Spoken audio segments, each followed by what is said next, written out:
지금, 어, 참가자들이 속속 접속해 주고 계신데요. 네, 예정된 3시 30분이 되어서 시작을 해보도록 하겠습니다.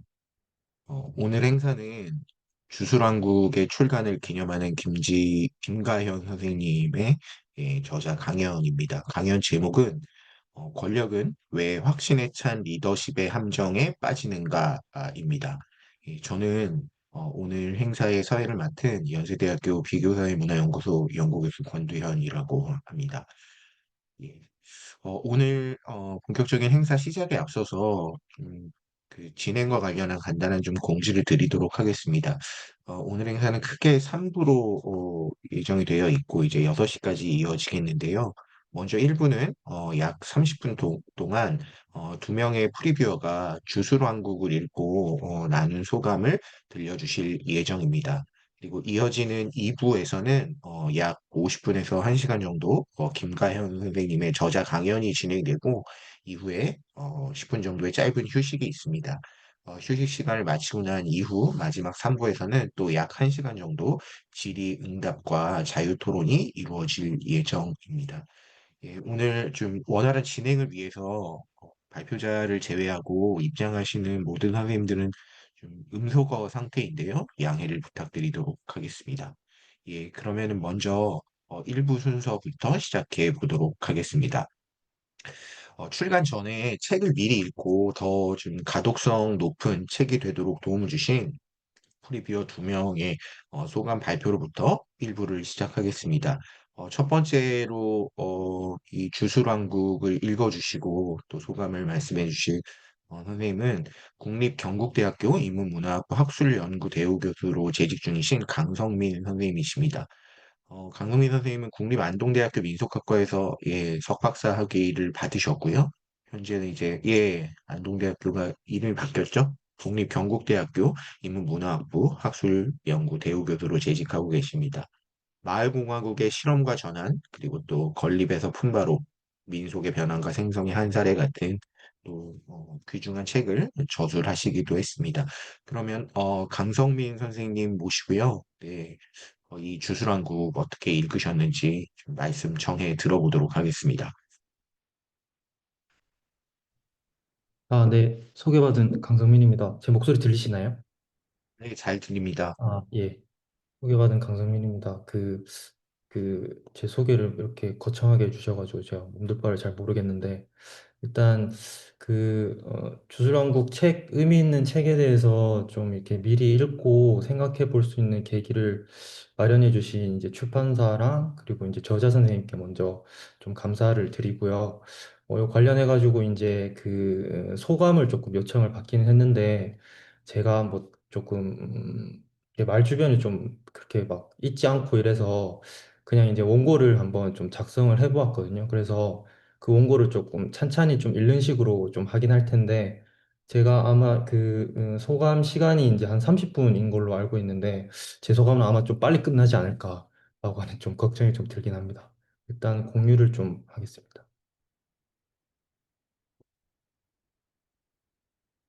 네, 보이시나요? 네, 네.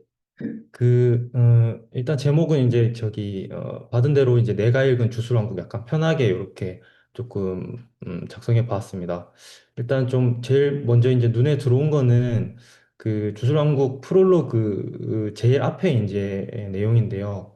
이 내용이 아무래도 이 책의 핵심적인 내용을 조금 함축적으로 표현하고 있지 않나라고 하는 생각을 했습니다. 그래서 따오게 됐습니다. 한번 읽어 보겠습니다.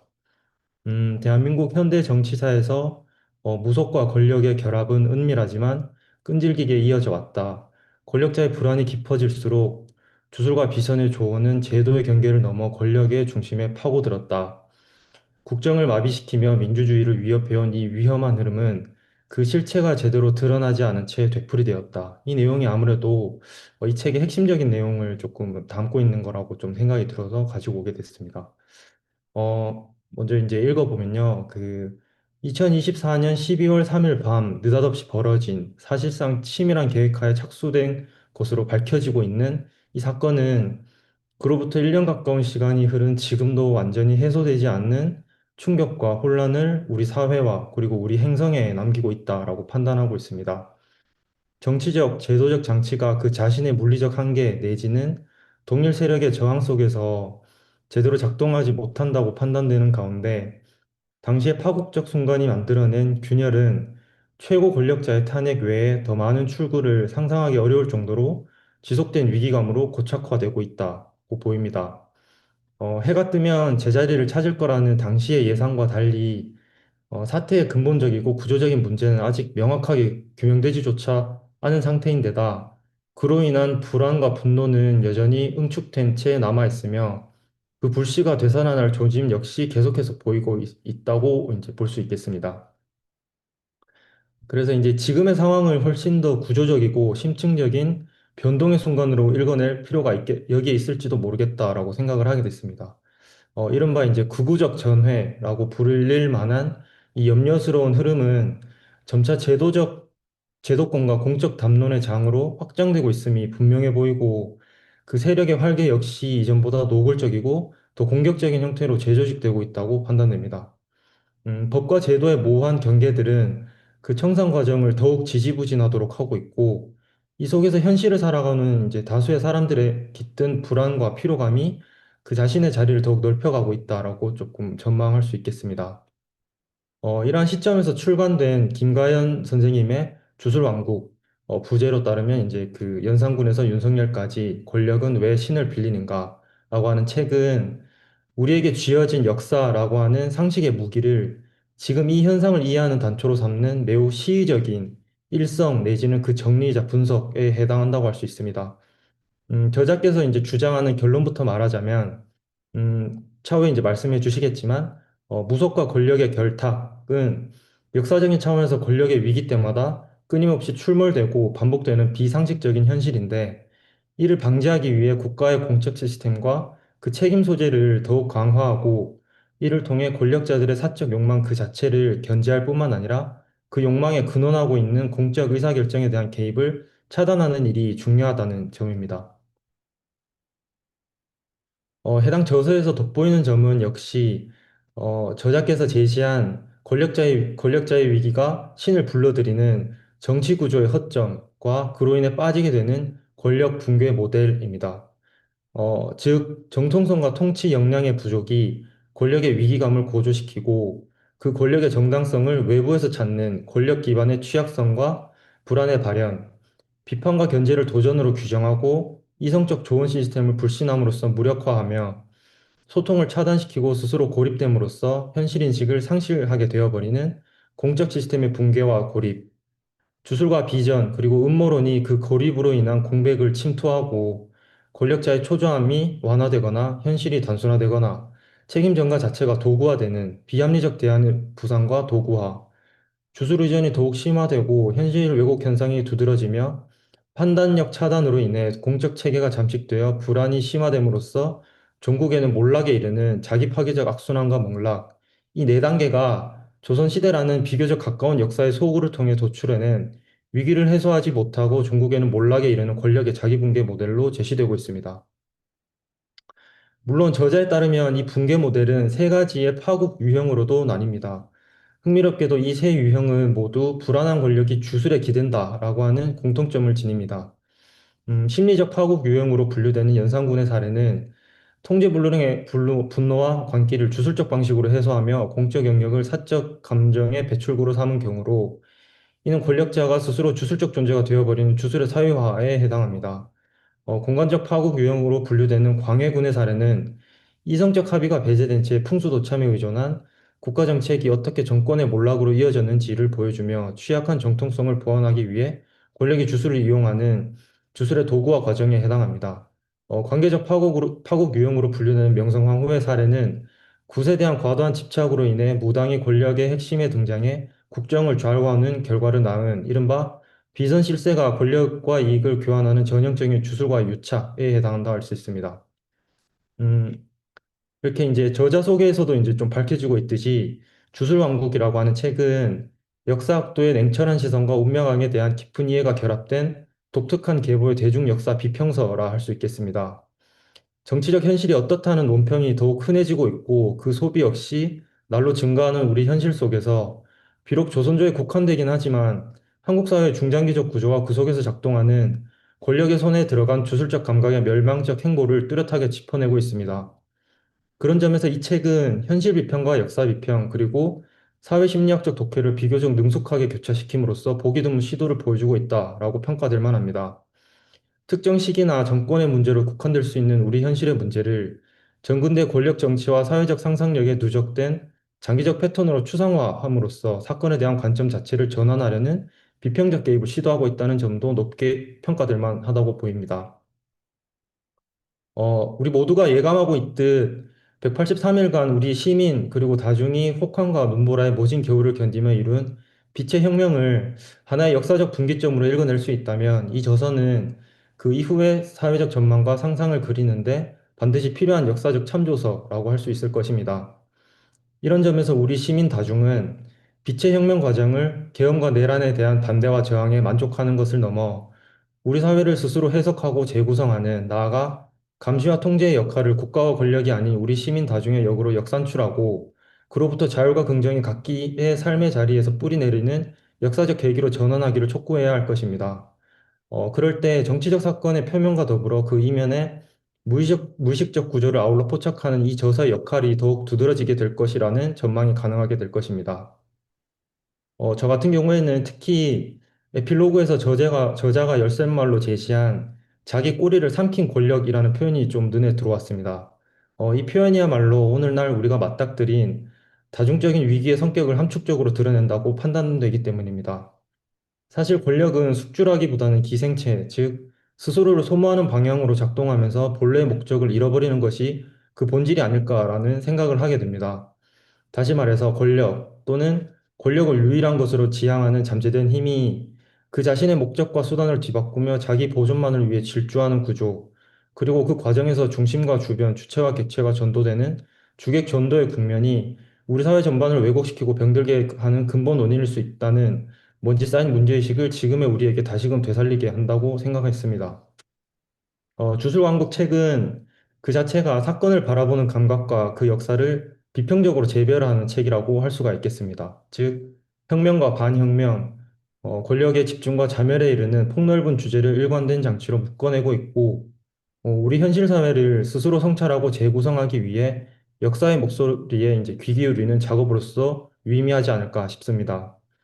이 책을 특정 정치 세력의 흥망성쇠 내지는 무속의 비합리성, 예컨대 일제가 우리 문화를 미신으로 취급함으로써 식민적 지식으로 배치했던 것처럼 그런 정도로 오독하지 않기 위해서는 이 책이 근본적으로 토대하고 있는 이 시대의 균열과 역사적으로 반복되고 있는 전도 및 집단적 혼란의 구조와 충의를 먼저 생각해 볼 것을 권해 봅니다. 네. 조금 뒤에 이제 아마 저자 선생님께서 말씀하실 내용들을 조금 스포일러를 조금 하긴 했는데요. 그래도 무리되지 않는 선에서 조금 인용한 거라서 양해해 주시면 감사하겠습니다. 네. 제 얘기는 여기까지 하겠습니다. 네, 강금민 선생님, 리뷰 말씀 감사합니다. 네. 주술왕국의 주요한 논점과 또 전체적인 논지를 상당히 좀 일목요연하게 정리를 해주시고 또 적극적으로 의미를 부여해 주셔서 우리가 오늘 이 책을 다시 한번 좀 곱씹어 보기 위한 어떤 그 논의의 기반 자체를 좀 탄탄하게 마련해 주신 것 같습니다. 예, 다시 한번 감사드리고요. 예, 이어지는 순서로는 오늘 행사의 사회를 맡고 있습니다만 바로 제가 프리뷰어이자 또 리뷰어로서 김가연 선생님의 그 주술 왕국을 읽어본 소감을 좀 간단히 말씀드려 보도록 하겠습니다. 저도 역시 강성민 선생님과 마찬가지로 조금 그 미리 좀 준비한 문건이 있어서 그 문건 좀 화면으로 공유하면서 읽어 나가는 방식으로 말씀 전해 보도록 하겠습니다.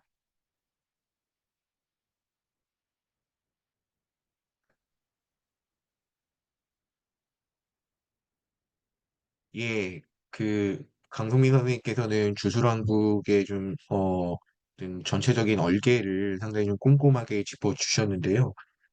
저는 그렇게까지 작성하지는 못했고 뭐 여러 가지 소감이 있습니다만 이 주술왕국이라고 하는 어떤 책을 통해서 한 권의 책을 통해서 우리가 좀 또 접속시켜 볼 수 있는 사유의 지평이 어디까지일지를 좀 간단하게나마 그리고 거칠게나마 좀 더듬어 보려는 그런 의도에서 좀 작성되었습니다. 역시나 좀 읽어 나가는 방식으로 발표해 보도록 하겠습니다.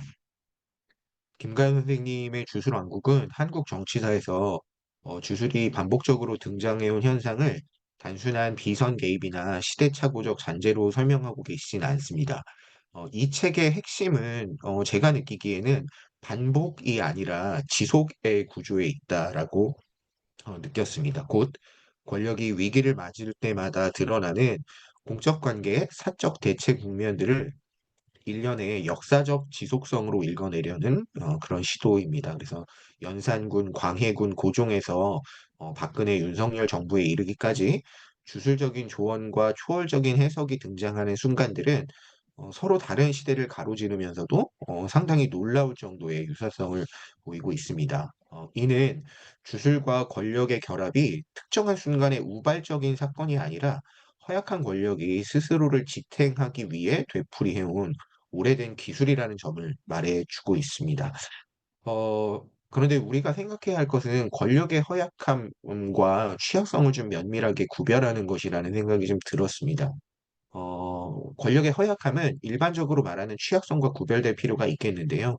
그 취약성이라고 하는 것은 주디스 버틀러가 강조하듯이 서로에게 노출된 신체들이 관계를 맺고 연대를 이루는 과정에서 새로운 행위자적인 주체성을 생성하는 조건입니다. 반면에 허약함은 관계를 회피하고 고립을 강화하며 불안을 자기 확증의 방식으로 처리하는 그런 이제 회로를 만들어 버리게 됩니다. 그래서 취약성이 연대의 출발점이라면 허약함은 주술만이 그 공백을 메꿀 수 있다고 느끼는 정치적 감정을 만듭니다. 주술왕국이라고 하는 이 책이 지적하고 있는 것은 바로 이와 같은 정치적인 감정의 구조적인 패턴, 그리고 그 구조의 역사적인 지속성이 아닌가라는 생각이 들었습니다. 이 구조는 포테스타스와 포텐시아의 대비를 통해 더욱 명확하게 이해됩니다.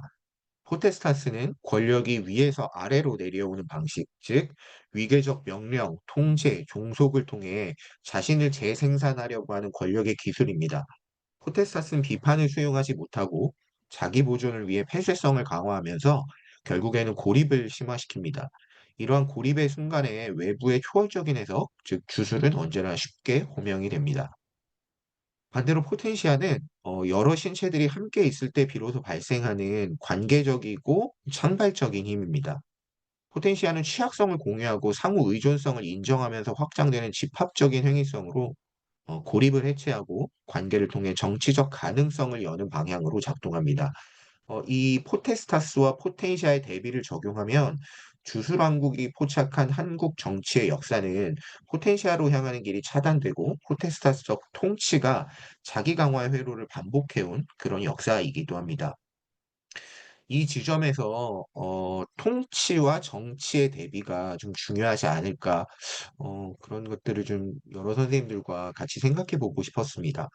통치는 기본적으로 권력을 위계 속에서 배치하고 경계를 강화하며 불확실성과 위기를 관리하기 위해서 배제, 은폐, 대체 해석의 기술을 동원합니다. 통치의 논리는 스스로의 불안을 공적 논의로 풀어내지 못한 채 내부의 균열을 외부의 초월적인 조건, 그러니까 주술 같은 것으로 봉합하려 합니다. 이때 주술은 비합리적인 선택이 아니라 통치가 정치를 대체했을 때 발생하는 가장 전형적인 반응이 됩니다. 어, 반면에 정치는 이미 주어진 위계나 경계를 유지하는 기술이 아니라 이 위계나 경계라고 하는 배타적 구획을 넘나드는 관계를 통해서 세계를 재구성하려고 하는 시민들의 힘으로 이루어집니다. 정치는 함께 모이고 서로를 인식하며 차이를 교정하고 공적 공간을 다시 만들어가는 과정이며 그 자체로 포텐시아적 힘이 발현되는 장입니다. 정치는 통치의 결핍을 가리는 것이 아니라 그 결핍을 드러내고 함께 감당하는 방식으로 공동의 세계를 만들어가는 실천이라고 할 수 있을 것 같습니다. 바로 이런 대비를 통해서 주술왕국의 문제의식은 더욱 선명해지는 것 같습니다. 한국 정치에서 주술이 개입한 것은 단지 어떤 권력자의 성향 때문이 아니라 통치가 정치를 잠식하고 포테스타스가 포텐시아를 대체한 구조적인 상황 때문이었습니다. 정치적인 관계와 공적 언어가 구성되어야 할 자리에 폐쇄적 통치가 자리 잡게 되면 그 공백은 필연적으로 주술이라는 초월적 서사에 의해 메워집니다. 따라서 주술의 문제는 주술 그 자체가 아니라 정치가 실종된 자리에서 통치가 만든 고립의 회로라고 할 수 있을 것 같습니다. 김가연 선생님의 주술왕국은 사실 이제 한국의 맥락에서 이 주술과 권력의 결탁을 이제 계보화하고 있습니다만 이게 한국 바깥에서도 어떤 좀 주술이라는 키워드를 통해서 이 정치사를 좀 살펴볼 여지도 있다라는 생각이 좀 들어서 그때 그 마녀 사냥이라고 하는 역사적 현상이 좀 머릿속에 스쳐 지나갔습니다. 주술적 통치의 구조는 그 마녀 사냥의 역사적 사례와 이 주술왕국이 다루고 있는 어떤 통치 구조는 다분히 좀 대조적으로 보이는데요. 사실 정동적 차원에서는 깊이 연결된다는 그런 생각이 들었습니다.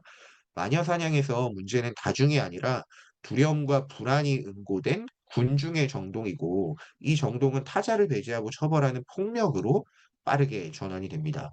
고립을 통해서 정치가 소멸하는 것이 주술적 통치라면 군중적 정동이 폭력으로 시한되는 것이 바로 마녀 사냥입니다. 둘은 서로 다른 방향에서 전개되지만 정치의 부재 속에서 정동이 어떤 관계적 조율의 그런 그 역할을 감당하지 못하고 고립과 폭력으로 수축된다라는 점에서는 일견 또 동일한 구조를 공유한다라는 그런 생각이 들었습니다. 그리고 오늘날의 어떤 플랫폼 환경은 이런 구조를 새로운 형태로 재생산합니다. 특히 유튜브를 비롯한 디지털 콘텐츠들은 정치적 불안과 공백을 설명하는 과정에서 합리적 수기나 공적 언어를 제공하기보다는 즉각적인 해석이나 또 예언이나 음모론과 같은 초월적 서사를 생성함으로써 사실상 주술적 통치와 유사한 작동을 보이는 것 같습니다. 그래서 알고리즘은 개별 사용자를 고립된 정보 회로에 가두고 불안이랄지 분노랄지 혐오의 감정을 증폭시키면서 군중적인 정동을 특정한 방향으로 연결시키는 그런 방식으로 작동합니다. 이는 어쩌면 마녀 사냥의 역사적인 구조가 디지털 환경에서 실시간으로 재현되는 양상이 아닐까라는 생각이 좀 들었고요. 예, 그런 점에서 이 주술왕국의 어떤 그 핵심을 좀 비껴서 있는 아이디어이기는 합니다만, 이 주술왕국의 문제의식을 이런 식으로도 좀 확장시켜서 좀 총체적으로 사고해 볼 수 있지 않을까라는 생각이 들었습니다.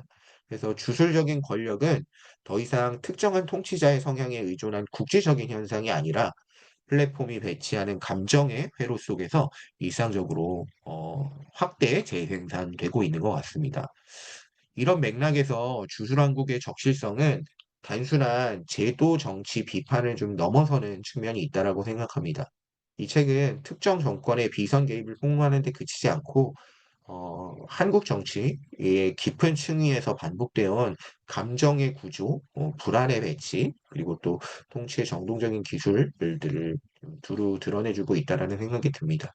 그래서 주술의 문제라고 하는 것은 곧 감정의 문제라는 생각도 좀 드는데요. 주술적인 사고는 합리적 속고의 결여라기보다는 불안과 위기감을 처리하는 특정한 감정적 구조에서 비롯되는 것 같습니다. 그리고 감정의 문제는 결국 정치의 부재, 다시 말해서 정치가 있어야 할 자리를 통치가 점거하고 있는 그런 문제로 좀 직결되는 것 같습니다. 그래서 주술왕국은 주술의 폭로 그 자체가 아니라 정치를 회복하라는 요구로도 읽어낼 수 있지 않을까 그렇게 좀 생각을 하고요. 그래서 이 책이 환기하는 어떤 핵심은 포테스타스적인 통치가 강화해온 고립을 걷어내고 취약성을 공유하는 관계적인 세계를 다시 세우는 일. 어, 그래서 포텐시아적인 정치, 시민적인 또 다중의 힘을 재구성하는 그런 필요성. 주술왕국은 결국 그런 것들을 좀 우회적으로 요청하고 있는 것이 아닌가라는 생각이 들었습니다. 그런 점에서 주술왕국은 단순한 역사 분석도 또 단순한 좀 현실 정치 비판도 아닌 것 같습니다. 반복되는 그리고 또 지속되는 반복되는 주술의 서사, 지속되는 역사적인 구조 이런 것들을 넘어서서 그러한 서사가 작동해온 구조를 어떻게 전환할 것인가? 라고 하는 질문을 우리 독자들에게 던지면서 뭔가 또 동시대적이면서도 결국에는 좀 역사적인, 더 나아가서는 또 좀 지리적인, 정동 지리적인 사유의 장을 열어주고 있는 것이 아닌가 그런 생각이 좀 들었습니다. 예, 좀, 뭐, 요 정도 좀 간단하게, 소감을 좀 말씀드려 보았는데요. 네, 아마 그 김가연 선생님께서 오늘 주술왕국이라는 텍스트를 근거로 훨씬 더 좀 꼼꼼한 이야기들 많이 들려주시지 않을까라는 생각이 듭니다. 예, 지금 이렇게 해서 좀 두 명의 주술왕국 읽어본 좀 소감을 말씀드렸고요. 그럼 이어서 오늘 행사의 2부 주술왕국의 저자 김가현 선생님의 좀 강연을 시작해 보려고 합니다. 김가현 선생님 지금 혹시 접속해 계신가요? 안녕하세요. 네, 반갑습니다, 선생님. 안녕하세요. 네, 선생님, 그러면 안녕하세요. 네, 김가현 선생님 좀 소개해 드리고 말씀 정해 보도록 하겠습니다. 예, 선생님께서는 건국대 사학과를 졸업하시고 대만 사범대학과 정치대학에서 좀 공부하시면서 현재 또 대만 여러 대학에서 한국어와 한국 문화를 가르치고 계십니다. 역사 연구뿐만 아니라 사주나 역학에 대해서도 오랫동안 좀 관심을 두고 계셨고요. 주술왕국은 또 이런 역사적인 시선과 또 통찰이 결합된 좀 첫 번째 선생님의 대중 역사 비평서라고 할 수 있을 것 같습니다. 네, 그러면 오늘의 강연자 김가현 선생님을 모시고 준비하신 자료와 함께 강연을 청해 듣도록 하겠습니다. 직접 화면 준비하신 자료를 직접 화면으로 공유해 주시면서 편하게 좀 말씀해 주시면 될 것 같습니다.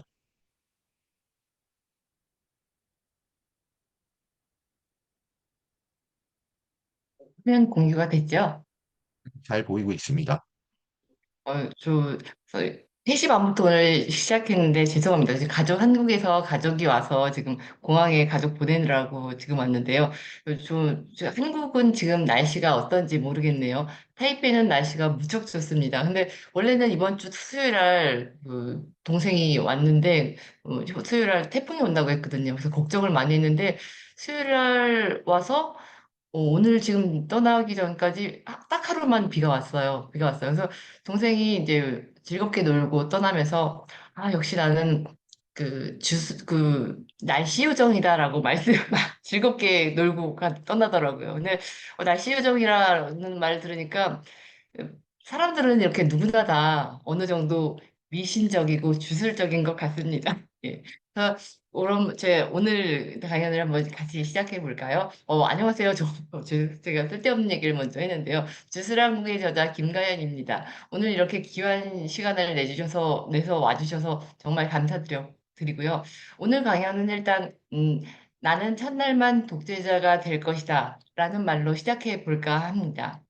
2023년 12월 5일 아이오와주 폭스 뉴스 타운홀에서 도널드 트럼프는 이렇게 공공연히 말했죠. 그리고 2021년 가을 바다 건너 대한민국에서는 또 다른 유력 대선 후보가 TV 토론의 카메라 앞에서 손바닥에 새겨진 왕자를 슬쩍 노출했습니다. 한 명은 독재를 입에 올렸고 다른 한 명은 왕을 손에 새겼습니다. 방식은 달랐지만 메시지는 유사했습니다. 나는 시스템 위에 서겠다는 노골적인 선언이었습니다. 그러나 놀라운 것은 유권자들은 이 명백한 위험 신호 앞에서 망설이지 않았습니다. 오히려 어떤 이들은 그 솔직함 혹은 강력함에 열광하며 기꺼이 표를 던졌죠. 민주주의 사회에서 어떻게 이런 일이 가능했을까요? 왜 시민들은 때때로 민주주의 규칙을 경시하는 확신에 찬 리더에게 매료되는 함정에 빠지는 걸까요? 이 불가해한 현상은 단순히 정치적 선택의 문제가 아니라고 저는 봤습니다. 권력이 작동하는 방식, 그리고 대중이 권력을 욕망하는 방식에 대한 근본적인 질문을 던집니다. 저는 주술한국에서 불안하고 취약한 권력일수록 합리적인 시스템이 아닌 비합리적 확신이나 상징에 기대려는 역사적인 패턴을 분석했습니다. 트럼프의 독재자 발언이나 윤석열의 왕자는 바로 그 위험한 패턴이 현대 민주주의 사회에서 어떻게 변주되어 나타나는지 보여주는 사례라고 생각합니다. 그리고 그 패턴을 분석하기 위해 제가 주술한국에서 제시한 것이 바로 발언도 좀 어려운 주술 의존형 권력 붕괴 모델인데요. 저는 오늘 주술한국이 어떠한 관점으로 만들어졌는지 그리고 어떤 과정을 거쳐 우리 모두에게 익숙한 모두가 알고 있는 역사를 주술 붕괴 모델의 틀로 엮어냈는지 그 관점의 설계도에 대해서 말씀드리려고 합니다. 주술한국은 하나의 강렬한 감정에서 시작됐는데요. 그 감정은 2024년 12월 계엄 당시에 느꼈던 분노입니다. 그 당시의 분노와 절박함이 제가 이 책을 쓰게 된 동기였는데요. 하지만 저는 그 분노가 단순한 제 개인적인 감정이 아니라 우리 모두의 공분이었다고 생각합니다. 그 공부는 연산군의 광기와 현대의 입틀막을 하나의 이미지로 겹쳐 보이게 만들었고 그 논리적인 이해를 넘어서는 공감, 즉 의미의 공명을 불러일으켰다고 저는 생각합니다.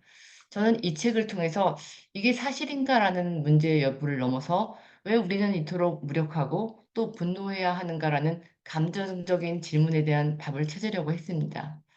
그런데 이 과정이 쉽지는 않았는데요. 바로 저 자신의 전문성 문제 때문이었습니다.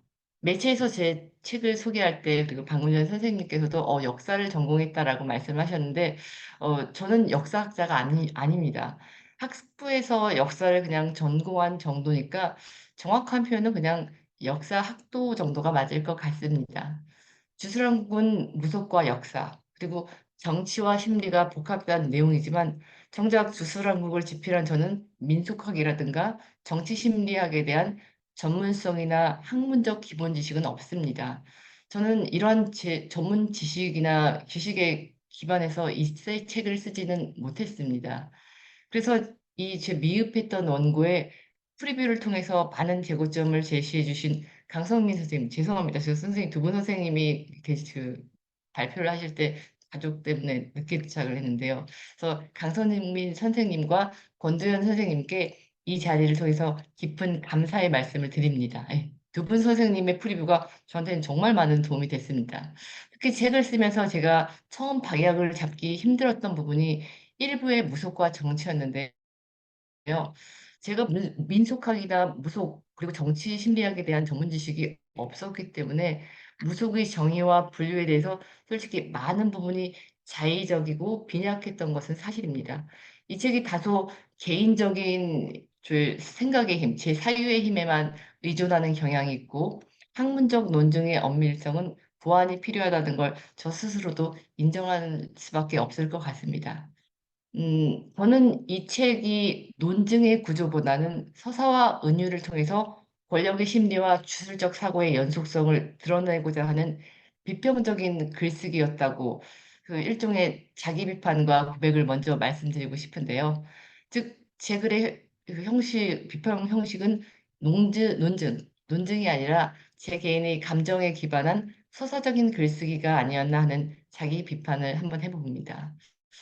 그럼 전문가도 학자도 아닌 제가 이 서사적인 글쓰기를 할 수 있었던 건 오래전에 썼던 제가 석사를 한 지가 오래됐는데 석사 논문인 그리고 박사 과정을 이수하며 느꼈던 글쓰기 훈련, 즉 논문 작성 방식에 있었는데요. 저는 이 훈련을 바탕으로 두 가지 핵심적인 방법론을 설정했습니다. 첫째는 병치라는 개념입니다. 지난 윤석열 정권의 형태가 논란이 될 때마다 많은 사람들이 연산군 아니야? 보종? 명성황후 아니야? 라는 연산군 혹은 보종 혹은 명성황후와 같은 인물을 떠올렸던 그 기시감, 많은 사람들이 공통적으로 느꼈던 그 기시감을 어떻게 논리적이고 체계적으로 설명할 수 있을까라는 고민을 했고요. 그래서 단순히 조선의 그 몇몇 문제적인 군주들과 비교 분석하는 것을 넘어서 병치라는 개념이 가장 적합하다고 판단을 했습니다. 그 병치의 대상으로 연산군, 광해군, 그리고 고종과 명성황후를 설정한 이유는 조선시대가 일단 현대 사회에서 가장 가까운 단절되지 않은 시대였고, 그리고 사료가 가장 풍부해서 저 같은 일반인도 접근하기가 쉬웠고요. 그리고 무엇보다도 그들의 역사는 대한민국 사람이라면 누구나 알고 있는 역사니까요. 여기서 제가 사용한 병치는 유비하고는 좀 다른 낯선 개념일 수 있습니다. 유비는 A는 B와 같다. A는 B와 비슷하다고 말하는 방식입니다. 두 대상 간의 유사성을 찾아내서 그 대상의 그 낯선 대상을 익숙한 대상에 빗대서 설명하고 이해하는 기법이죠. 근데 반면 제가 말하고자 했던 병치는 A와 B를 나란히 놓는 방식입니다. 그 두 대상이 비슷할 수도 있고요. 혹은 완전 관계가 다를 수도 있습니다. 그렇지만 의도적으로 나란히 배치해서 독자 스스로 그 두 대상을 비교하고 대조하게 만듭니다. 그 과정에서 발생하는 간극, 다르다고 느끼면 간극을 느끼겠죠. 간극이나 혹은 비슷하다고 느끼면 공명을 느낄 수도 있겠죠. 또 그 과정에서 발생하는 간극 혹은 공명을 통해서 새로운 의미나 숨겨진 패턴을 발견하게 하는 더 적극적인 기법이라고 판단했습니다. 제가 만약에 유비를 택했다면, 이 책은 윤석열은 연상구가 비슷하다, 같다라는 식의 단순한 비유나 비난으로 그쳤을 것입니다. 그렇지만 저는 연상구는 윤석열이다, 같다, 비슷하다라고 말씀드리는 대신에 주술 의존형 권력 붕괴 모델이라는 제3의 분석 틀을 세웠습니다.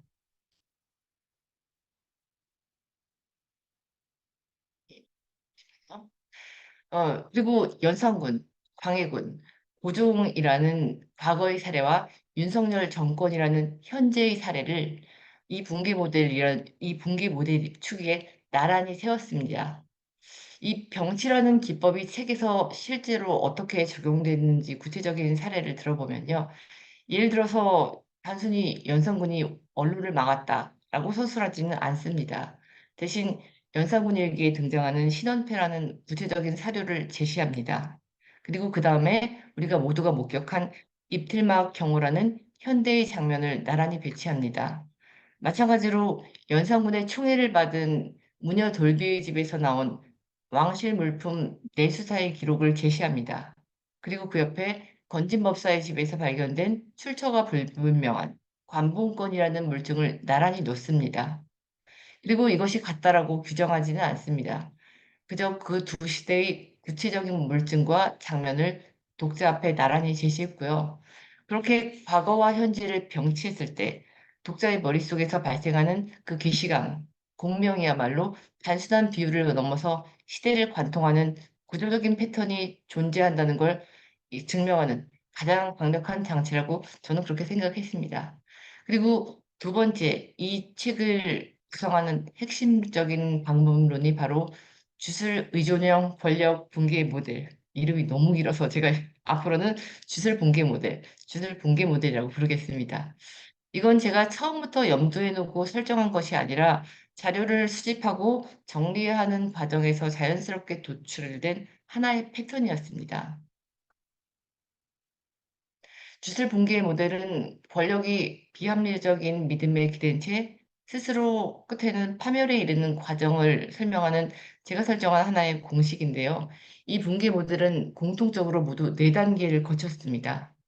첫 단계는 제1단계는 권력 기반의 취약성과 불안의 발현입니다. 지도자가 자신의 부족함에서 오는 위기감 때문에 결정의 정당성을 외부적인 곳, 추스랑국 이 책에서는 그 외부적인 추스랑국에서는 초월적인 힘이지요. 초월적인 힘에서 찾으려고 합니다. 그리고 2단계는 공적 시스템의 붕괴와 고립입니다. 자신을 향한 비판과 견제를 도전으로 규정한 권력자는 공식 소통 체제를 무력화하고 비판과 견제를 거부하고 스스로를 고립시키지요. 그리고 3단계 비합리적 대안과 대안의 부상과 도구화입니다. 공적인 시스템을 거부해서 생긴 공백 상태의 권력의 중심부를 제가 제 책에서 말하는 주술, 비선 혹은 음모론과 같은 저는 주체적에서 주술한국에서는 주술이 그 비합리적인 대안이게 되겠죠. 그 비합리적인 대안이 파고듭니다. 그리고 마지막 단계는 자기 파괴적 악순환의 몰락입니다. 비합리적 믿음에 대한 의존이 깊어질수록 권력은 현실과 더더욱 괴리되고 결국은 정권은 이 몰락을 재촉하게 됩니다. 그리고 이 모델이 역사 속에서 어떻게 세 가지 다른 유형으로 나타나는지 살펴보았는데요. 연산군의 심리적 파국, 그리고 두 번째로는 잠시만요. 광해군의 공간적 파국, 고증과 명성황후의 관계적 파국으로 세 가지로 나누어서 보았습니다. 그럼 이 주술 붕괴 모델의 첫 번째 역사적인 원흉이자 심리적 파국의 전형인 연산군의 사례부터 자세히 한번 살펴보겠습니다. 흔히 폭군으로 기억되는 연산군은 아이러니하게도 조선 역사상 성종의 적장작으로 가장 완벽한 정통성을 갖는 그 조선 역사상 가장 안정적인 조건 속에서 왕위에 올랐는데요. 그렇다면 무엇이 이렇게 완벽한 조건을 갖춘 군주를 왕조 최초의 반정폐위라는 비극으로 이끌었을까요?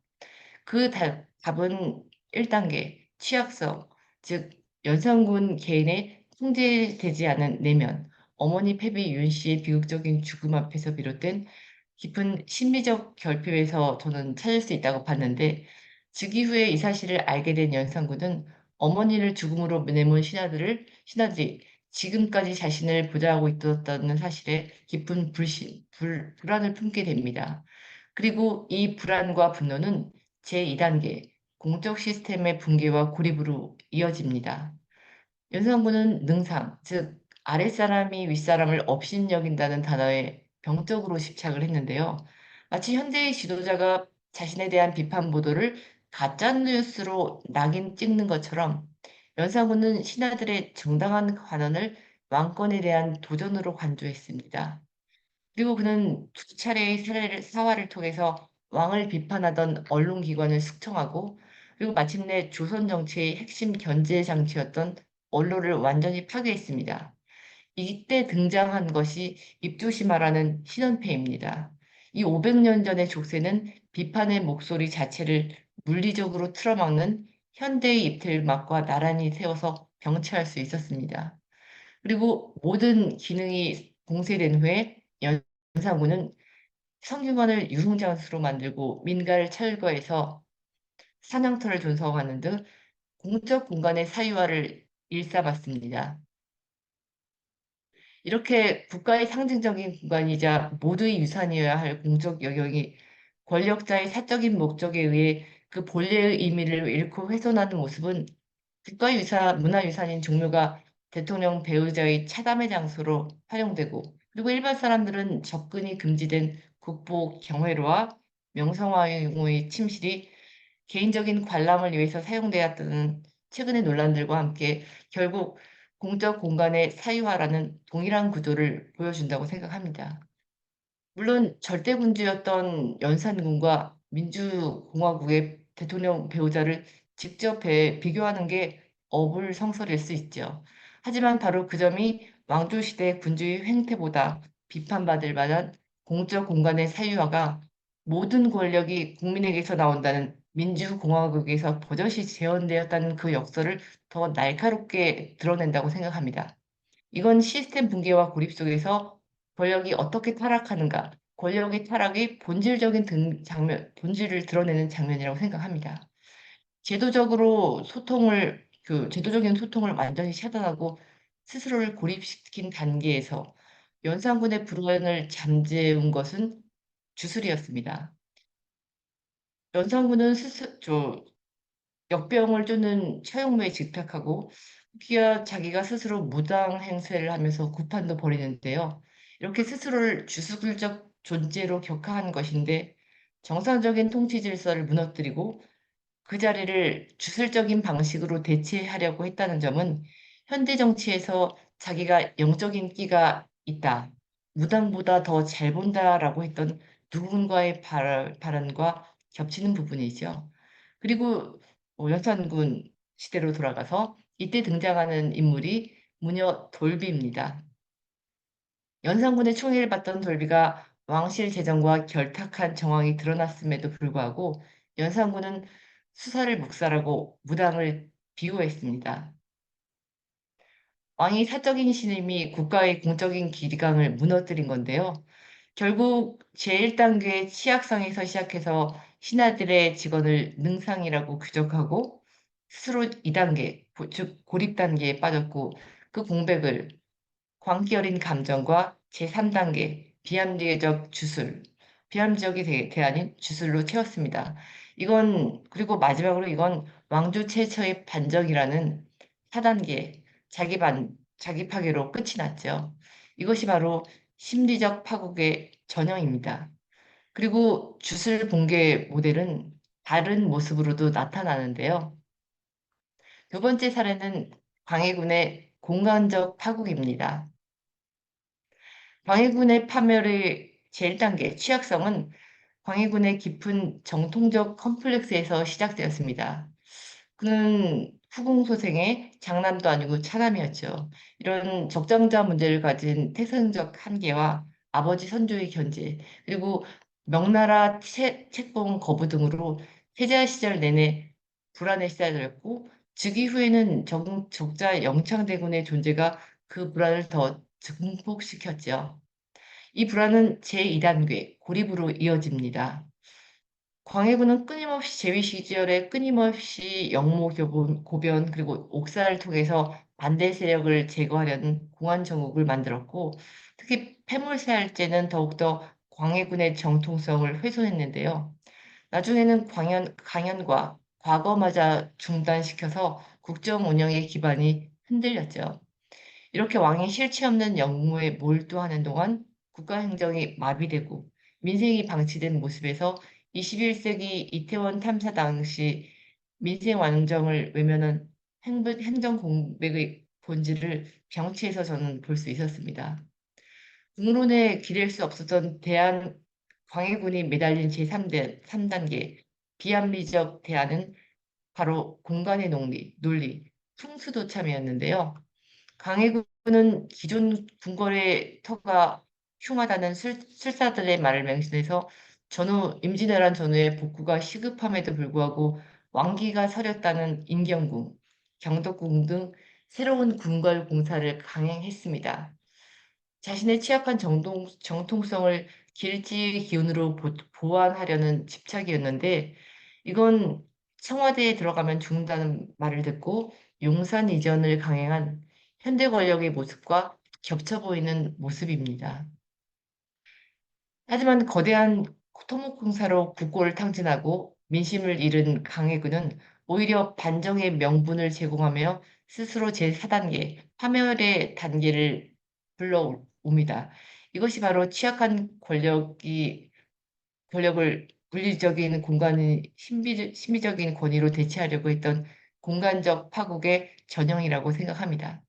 그리고 세 번째, 주술 붕괴 모델의 마지막 유형은 고종과 명성황후의 관계적인 파국입니다. 조선 말기의 내후외환의 위기 속에서 실권을 잡은 고종과 명성황후는 제1단계 취약성, 즉 국정 운영 능력의 부재라는 한계를 안고 있었습니다. 왕실 내부의 권력 다툼 속에서 왕과 왕비는 국가 공적 운영 체제 대신에 왕비와 민시척족이라는 사적인 관계망에 의존하면서 스스로를 고립시킵니다. 그리고 이 무너진 빈틈을 파고든 비합리적인 대안이 바로 무속과 비선이었습니다.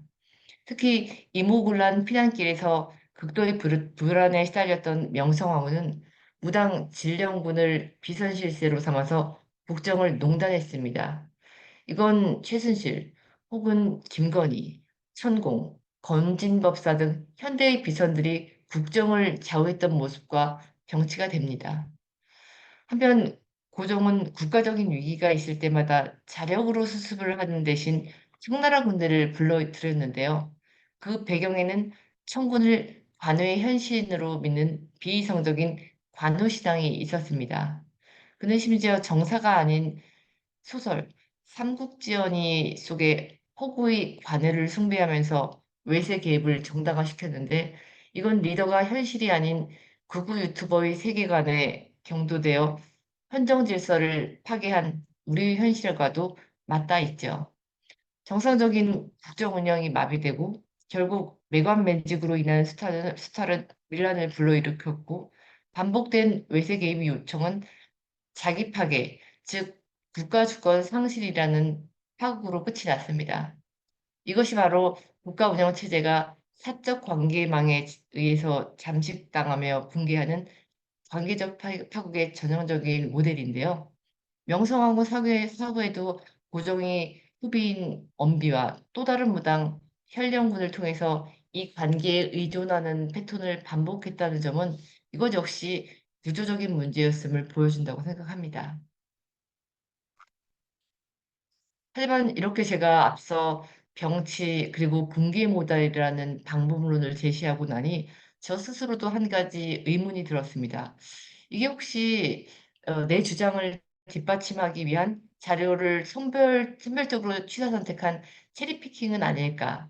혹은 단순히 끼워 맞춘 아전인수격의 붕괴 모델은 아닐까 하는 자가 진단을 하게 됐는데요. 그때 그 자가 진단을 위한 가장 좋은 사례가 바로 최종 원고에서는 생략된 박근혜 최순실 국정농단 케이스였습니다. 원래 책을 구상할 때는 조선시대 새 케이스와 현대의 박근혜 정권, 윤석열 정권까지 총 5개의 케이스를 집필했습니다. 하지만 박근혜 케이스까지 넣으면 전하려는 메시지가 분산되고 호흡이 너무 길어진다고 판단해서 최종 원고에서는 이 부분을 생략했어요. 하지만 제가 나중에 아전인수가 아닐까 했던 제 의심은 바로 이 생략했던 박근혜 사례가 주술붕괴 모델에 완벽하게 부합한다는 걸 확인하면서 제 나름대로는 회수를 할 수가 있었는데요. 결론부터 말씀드리자면 박근혜 최순실 국정농단 케이스는 이 앞서 말씀드린 세 가지 케이스 중에서 관계적 파국에 해당하고 그 근원은 박근혜 전 대통령의 깊은 심리적인 취약성에 자리 잡고 있다고 저는 봅니다. 박 전 대통령의 파국도 권력 기반의 취약성에서 시작이 됩니다. 박 전 대통령은 선거의 여왕이라고 불릴 만큼 강력한 대중적 기반을 가졌지만 그 권력 기반은 본질적으로 약했는데 박 전 대통령 근처에는 국정 트랙을 공유하고 직언을 할 수 있는 건강한 정치적인 동지나 참모 그룹이 없었죠. 그리고 이런 정치적인 고립감의 뿌리에는 청와대에서 고립된 어린 시절, 그리고 어머니 유경사 여사의 피살, 그 충격 속에서 의지했던 멘토 최태민과의 만남, 그리고 아버지 박정희 대통령의 피살로 인한 오랜 칩거라는 개인적인 트라우마가 있었다고 봅니다. 그리고 이런 불신과 불안은 국정을 수행하는 박 전 대통령의 스타일에서 전형적인 붕괴의 붕괴 모델의 2단계, 고립으로 나타납니다. 박 전 대통령은 장관이나 수석 비서관 등 공식적인 국정 운영 라인을 신뢰하지 않았고 대면 보도나 토론을 기피했습니다. 토론은 서면으로 대체했고 그것도 국소수 측근, 이른바 그 문고리 3인방을 통해서 전달되었다고 하죠. 공식 시스템을 의도적으로 배제하고 스스로를 불통의 성에 가두는 이 자기 고립 과정에서 빈자리는 자연스럽게 사적인 관계가 파고들 수밖에 없었죠. 그렇게 비어버린 권력의 중심부를 차지한 것이 바로 비합리적인 대안, 즉 최태민의 딸이자 40년간 이어진 사적 인연이었던 최순실이었습니다. 최순실은 공적 지위나 전문성이 없었지만 박 전 대통령의 심리적인 약점을 완벽하게 파고든 유일하게 믿는 사람이었죠. 박 전 대통령은 최순실을 통해서 자신의 불안을 해소하고 결정을 내리는, 즉 최순실을 국정 운영의 도구로 삼았습니다. 그 결과 그녀는 대통령 연설 수정부터 옷색깔 결정, 장관 임명, 국가 정책에 이르는 국정 전반에 개입할 수 있었죠. 그리고 마지막으로 자기 파괴적 악순환의 몰락입니다. 최순실의 사적 이익을 위한 미르, K스포츠 재단 설립, 그리고 최순실 딸 정유라의 이화여대 부장 입학 등 국정농단 사례들이 터져 나오면서 국민적인 분노가 쌓여갔지만 고립된 리더는 이 현실을 제대로 인식하지 못했습니다. 오히려 비판이 거세질수록 더욱더 비선에게 의존하는 자기 파괴적 악순환에 빠져들었는데 결국 이 기형적인 관계는 헌정사상 최초의 대통령 파면으로 끝이 났습니다. 이처럼 박근혜 케이스는 개인의 트라우마가 사적인 관계를 통해서 국가 시스템을 무너뜨리는 관계적 파국으로 끝나는 또 다른 케이스라고 생각합니다. 그리고 바로 이 지점에서 이 책의 본질이 드러난다고 생각을 하는데요. 저는 이 책이 그 인문학 분야에서 제 책이고 방금 전에 선생님께서 말씀을 잘 소개를 해주셨는데요. 그리고 여러 부족함에도 불구하고 검증되지 않는 제 원고를 갈무리 출판사에서 거두어 주신 이유는 바로 이 책이 전하려고 하는 선명한 문제의식 때문이었다고 생각합니다. 출판사에서 제 원고의 컨셉을 대중서로 확실히 잡아주신 덕분에 저는 학문적 논증의 엄격함보다는 붕괴 모델이라는 제가 세운 제 나름의 가설을 통해서 제 가치 판단과 해석의 선명함을 선택할 수 있었는데요. 결과적으로 주술왕국은 논리의 완결성이 아니라 직관의 연쇄성으로 독자에게 다가가는 책이라고 생각합니다. 하나의 주장이 다른 주장으로 증명되는 것이 아니라 연산군의 이미지가 다음 시대의 장면으로 감정적인 전이를 일으키는 것입니다. 그리고 나가서 이런 비평적 서사의 접근은 두 가지의 중요한 위험을 극복하기 위한 장치이기도 했는데요. 우선 첫 번째로 정치적 오독의 위험성을 극복하는 것이었습니다. 이 책은 윤석열이라는 개인에 대한 공격을 하려는 것이 아닙니다. 이 책의 핵심 주장은 권력 기반이 취약하고 통치 역량이 부족한 지도자는 필연적으로 비이성적인 권위에 기댄다는 메시지입니다. 단지 제 책에서 말하려고 하는 비이성적인 권위는 주술이었죠. 윤석열 정권은 이 구조적인 질병이 가장 극단적으로 충실히 발현된 최신의 사례일 뿐이고 문제의 본질은 특정 인물이 아니라 한국 정치사에서 혹은 세계 정치사일 수도 있죠. 반복되는 구조 자체가 있었음을 분명히 하고자 했습니다. 그리고 두 번째, 주술에 기댄 정권은 망한다는 지극히도 상식적인 이야기로만 보일 수 있는 그 위험을 극복하는 것입니다. 이 상식에 서사를 부여하고 이야기 한 권의 책을 내기 위해서는 저는 최대한 그 디테일과 구체적인 정황을 뒷받침하려고 했는데요. 앞서 병치 예시에서도 말씀드렸듯이 단순히 언론을 막았다가 아니라 신원패의 문구와 입틀막 경우의 구체적인 사례를 나열했고 단순히 무속인이 개입했다가 아니라 무녀 돌비의 내수사 물품과 건진법사의 관공권이라는 물증을 병치시켰습니다. 이처럼 자료 조사에 기반한 구체적인 서사로 이 당연한 이야기를 부인할 수 없는 사실로 만들고자 시도했습니다. 네. 제가 그, 그 연설문을 그 50분을 준비하시라고 하셨는데 제가 오늘 그 강연 전에도 말씀을 드렸지만 제가 50분 동안 혼자 이야기를 할 자신이 없다라고 말씀을 드렸는데 지금 시간이 3시 28분인데 결론을 벌써 말씀드려야 될 것 같은데요. 네. 제가 오늘 앞서서 여러분과 함께 살펴본 연산군의 심리적인 파고 그리고 광해군의 공간적인 파고 그리고 고종과 명성황후의 관계적인 파국을 통해서 모습은 달랐어도 결국 불안한 권력이 합리적인 통치를 외면하고 비합리적인 대안에 기대서 스스로 파멸하는 패턴이 시대를 관통하는 구조적인 질병임을 확인을 했는데요.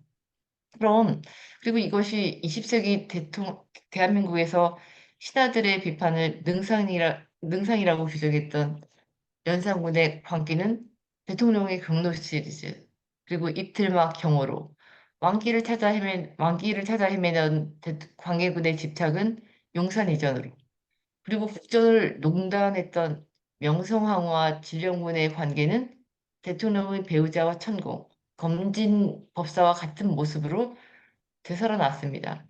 하지만 이렇게 명백한 경고를 보았음에도 왜 우리는 다시 독재자를 자처하거나 왕자를 실바닥에 새기는 리더의 위험 신호를 관가하거나 혹은 더욱더 열광하게 되는 걸까요? 왜 유권자는 때때로 민주주의 시스템을 경시하는 듯한 확신에 찬 리더에게 매료되는 함정에 빠지는 걸까요? 혹시 혼란한 시대일수록 절차와 합의를 중시하는 답답한 제도 운영보다는 강력한 결단력을 보여주는 듯한 스트롱맨에게 안도감을 느끼기 때문일까요? 정치에 대한 불신이 깊어질수록 오히려 기존 질서를 파괴할 것 같은 인물에게 역설적으로 거는 심리는 어떻게 작동하는 것일까요? 이 질문에 대한 답은 간단하지 않죠. 그러니까 저 Q&A 시간에 저한테 묻지 마세요. 저도 모릅니다. 제가 알 리가 없죠. 예. 하지만 분명한 것은 이 역사적인 패턴들이 우리에게 리더를 선택하고 평가하는 기준에 대해서 다시 한번 성찰할 것을 요구한다는 점입니다. 겉으로 드러나는 확신, 카리스마가 때로는 합리적인 절차나 규범을 무시하는 오만함의 또 다른 이름일 수 있다는 걸 경계해야 합니다. 제도를 불신하고 비합리적인 확신에 기댄 권력의 끝에는 언제나 파국이 있었음을 역사는 반복해서 보여줍니다. 결국 이 고리를 끊어내는 것은 또 다른 카리스마적 리더의 등장이 아니라 리더의 확신, 이면에 숨겨진 위험을 식별하고 민주적 원칙을 지켜내려는 시민들 스스로의 성찰과 감시일 것입니다. 그리고 그럼 오늘 강연을 마무리하면서 제가 이 책의 앞서 말씀드렸던 이 책의 본질에 대해서 다시 한번 말씀드리고자 합니다. 앞서 말씀드렸듯이 처음 제 소개를 잠깐 드렸듯이 어, 저는 이 책에서 다루고 있는 분야, 무속 혹은 정치 심리에 대한 전문가가 아니에요. 그래서 이 책의 학문적 검증의 구조보다는 서사와 운율을 통해서 권력의 심리와 주술적 사고의 연속성을 드러내는 이 책은 비평적인 글쓰기였다고 말씀을 드렸습니다.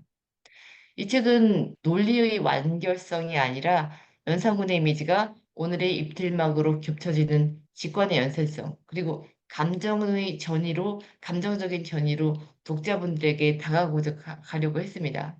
그리고 논증이 아니라 서사로 시대를 말하는 글쓰기의 핵심의 동력은 강의 처음에 말씀드렸던 그 강렬한 감정, 바로 우리 모두의 공분이었습니다. 작가로서 저는 그 분노라는 원재료를 오늘 설명해드린 붕괴 모델이라는 이성적 설계도와 과거와 현재의 병치라는 서사적인 장치를 통해서 여러분들에게 전달하고자 했습니다. 그리고 그 의미가 제대로 전달되었는지는 오늘 이 자리에 계신 분들, 그리고 독자분들이 판단해 주실 몫이라고 생각합니다. 이 책과 오늘의 강연이 우리가 그때 왜 그토록 분노했는지 그 답을 함께 찾아보는 작은 성찰의 계기가 되었길 바랍니다. 짧은 시간 경청해 주셔서 정말 감사합니다. 네. 예, 금가 선생님 귀중한 말씀 감사합니다. 사실 그 주술한국이 뭐 분량이 마냥 적은 책은 아닌데요. 예, 오늘 선생님께서 이 주술한국이라는 책의 핵심적인 논지를 상당히 좀 체계적으로 이렇게 좀 재구성해서 말씀을 해주시다 보니까 어떤 개별 사건의 맥락은 물론이고 그 거대한 역사적인 흐름이 머릿속에서 좀 이렇게 높은 해상도로 다시 한번 좀 선명하게 그려지는 그런 느낌을 받았습니다. 예, 다시 한번 감사드립니다. 오늘 강연에서 김관 선생님은 주술한국이 좀 어떻게 집필되었는지, 그리고 또 어떤 분석들로 구성되었는지를 상세하게 설명을 해주셨습니다. 뭐, 다시 강조할 필요는 없겠습니다만, 이 권력이 취약할수록 합리적인 시스템이 아니라 뭐 상징이랄지 또는 주술의 기대는 패턴이 역사적으로 반복되어 왔다라는 말씀 계속 좀 귀에 맴돌고 있고요. 이것을 이해하기 위해서 이제 제시된 것이 바로 이제 주술 의존형 권력 붕괴의 모델이었고 또 이제 과거와 현재를 나란히 놓아서 그 구조적 유사성을 드러내는 병치의 방법이었는데 이러한 병치의 방법이 또 우리들에게 특정 사건을 좀 소모적으로 바라보지 않고 우리가 어떤 좀 실천적인 대응을 해야 되는지를 모색하는 과정에서 필요한 방법이다라는 생각이 좀 들었습니다. 그리고 또 선생님이 이 책이 뭐 어떤 사실 여부를 확인하기 위해서라기보다도 우리가 왜 반복적으로 뭐 분노하고 공포의 감정을 경험하게 되는가에 대한 질문에서 출발했다. 뭐 이런 말씀도 초반에 이제 강조를 해주셨는데요. 예, 그런 부분들도 상당히 좀 인상적이었습니다. 오늘 강연을 통해서 이 한국 정치사의 여러 순간들이 뭐 어떤 이 단절된 사건들이 아니라 어떤 좀 공통된 구조와 또 그 감정의 층위 속에서 좀 이어져 왔다라고 하는 점, 이런 점들을 우리가 다시 한번 좀 새롭게 바라보게 된 것 같습니다. 그러면 지금부터 좀 휴식 시간을 가졌다가요, 이어지는 질의응답 시간에서 여러분들의 좀 생각과 질문 이런 것들 좀 함께 나누어 보면 좋을 것 같습니다. 지금이 36분이 되어가고 있는데요. 그럼 지금부터 약 10분 정도 쉬는 시간을 좀 가지고서 예, 4시 46분 경에 그 3부 질의응답과 토론 순서를 재개하도록 하겠습니다. 귀중한 말씀 들려주신 김가연 선생님께 다시 한번 감사 말씀드립니다. 저희는 10분 뒤에 뵙겠습니다. 감사합니다.